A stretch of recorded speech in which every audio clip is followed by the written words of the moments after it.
unochinjwa munhu mupanda kuti anzi tsotsiro aiyo zvatosanduka kusvikira manje.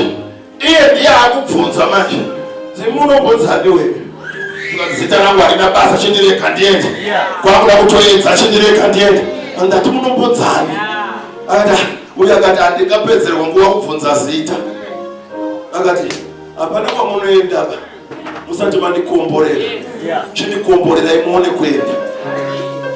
Uyu ndopaanongosiya ati kurova pahudyu ndobva achinja zita.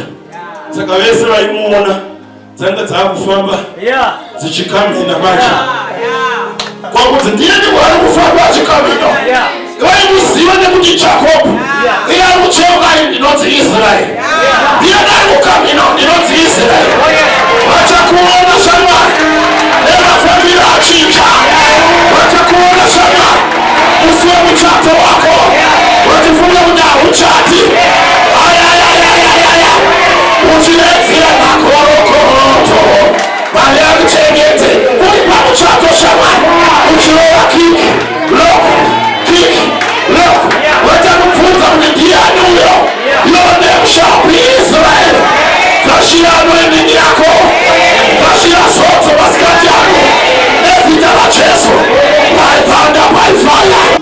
Achingopedza achibhaipisana nemutumwa so ndoyatakutamba manje bhaipisana nemutumwa so ndopaanotanga kufunga kuti mukadzi wangu wari mhiri mombe dzangu dziri mhiri chiparadzana nemutumwa nhasi musevhisi ino loketa pane zvinhu zvako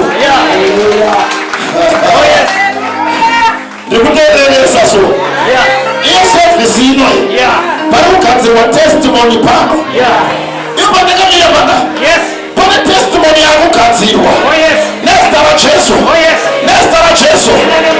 Takuteera wakaenda vana vako takuteera wakaenda pfungwa dzevana vako takuteera wakaiswa mireji yako takuteera basa remaoko ako haurwarimba iwe no ndiri kudai kuti mbichana kuti tsveya vachiteera vachakubvunza but siyowo pazita idzva panzvimbo iyi pakunzi papinieri pana hapachanzi Jabhoko. Ndandasangana naMwari ndikarwa naye pano